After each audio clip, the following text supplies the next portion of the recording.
Information America's farmers and ranchers need to know. Adams on Agriculture. Now, back to Mike Adams.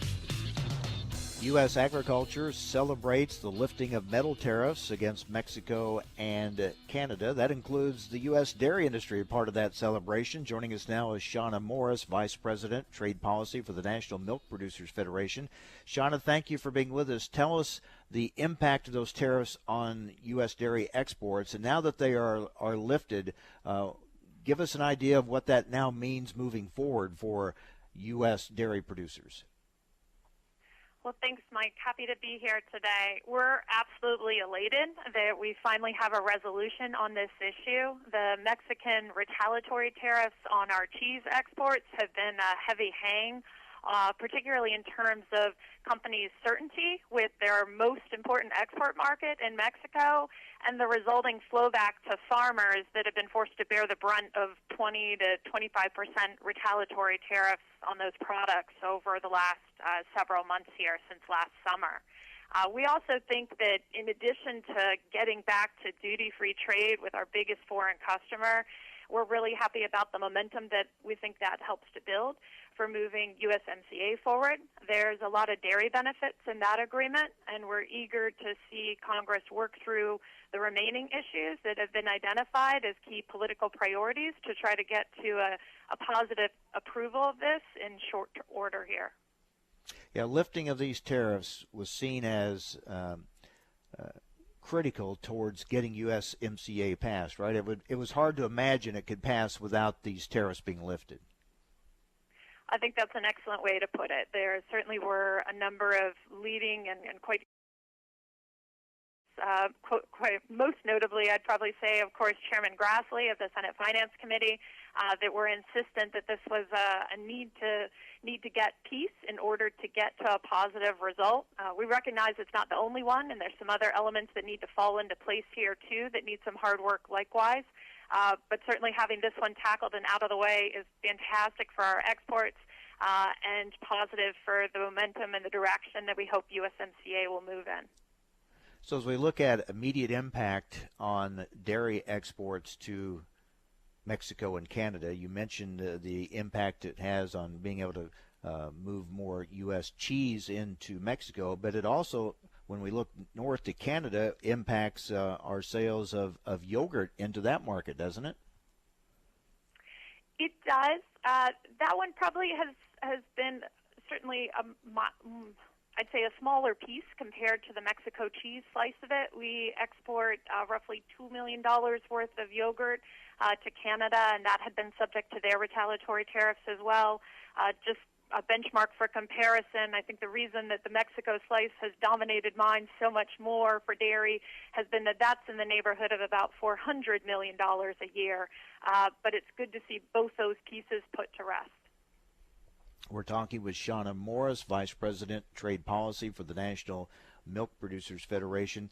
Shawna, as we look at USMCA and the prospects of it passing, of course, dairy was such a big part of the negotiation of this deal, especially looking for improvements in the trade situation with Canada.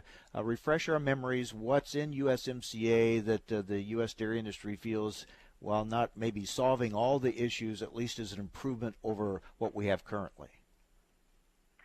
I think the way you put it is exactly the way that we see it as well, as a plus-up on what we have right now under NAFTA, which has been great for our trade with Mexico, but of course hasn't done very much in terms of opening up opportunities to the Canadian dairy market or dealing with some of the trade-distorting policies that have been so problematic for our exports as a result of what Canada does on that front on dairy. So the deal for us takes a number of strides forward. Certainly on market access, there's an expansion of what the U.S. can ship duty-free under tariff rate quotas for a variety of different dairy products, so more than what we would have access to right now.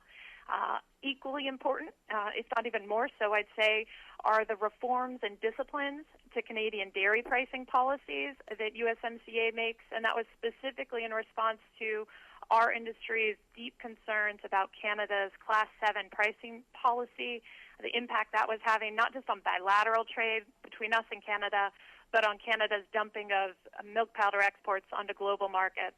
And then the last piece that's really dairy-focused in this agreement and a good step forward was a new precedent established with Mexico through one of the side letters to the deal, providing assurances about our ability to continue to ship a wide variety of commonly named cheese products, things like mozzarella, provolone, cheddar, and others. And that's really aimed at countering European Union efforts to restrict our ability to ship cheeses and compete head-to-head with them. So we think that's a great model to build from in other trading partner markets moving forward as well. And we cannot stress enough the importance of exports to agriculture in general, but the dairy industry in particular, especially as the industry is going through a very down time right now and producers really struggling. Exports really a big part of moving out of that situation and to better times. They absolutely are. Last year we exported 16% of our milk production in the form of different dairy products that were sold to markets around the world. And as you said, it's really a critical element in being able to help pull farmer prices back in the right direction.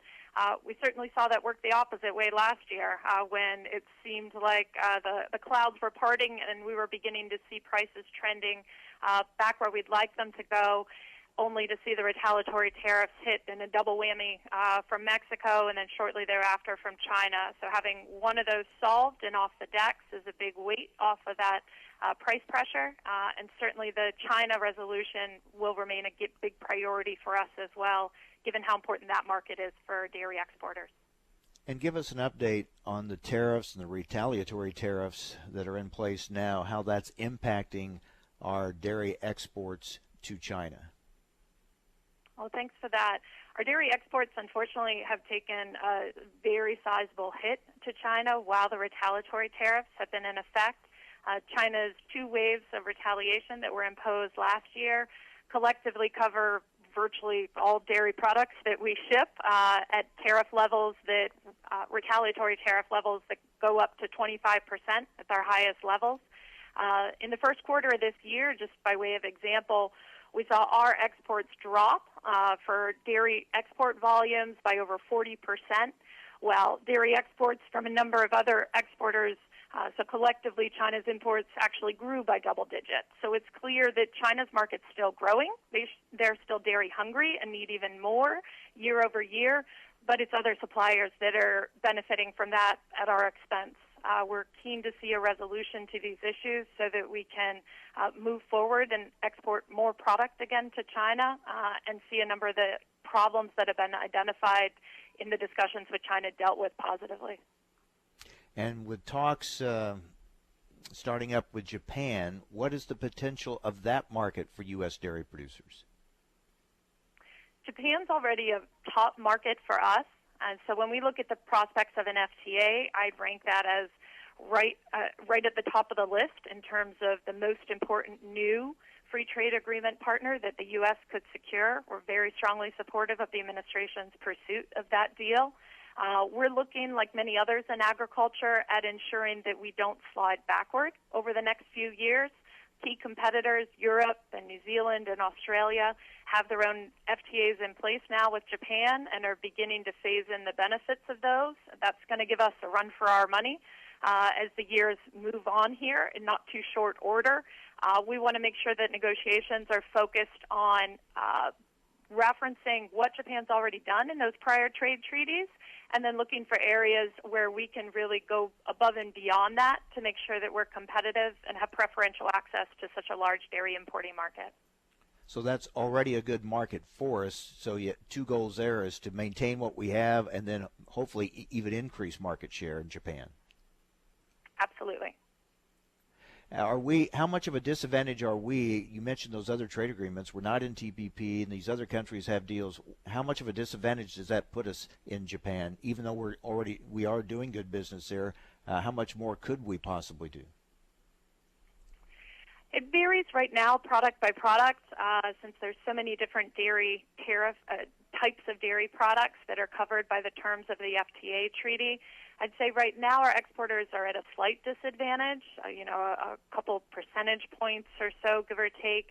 The real concern is if we're not moving very quickly to bridge that gap, and then teeing up the timeline of when our treaty needs to take effect, that those gaps become wider and wider, so that by the 5-year mark, it's clear we're at a very sizable disadvantage and losing a large chunk of our market share in the process.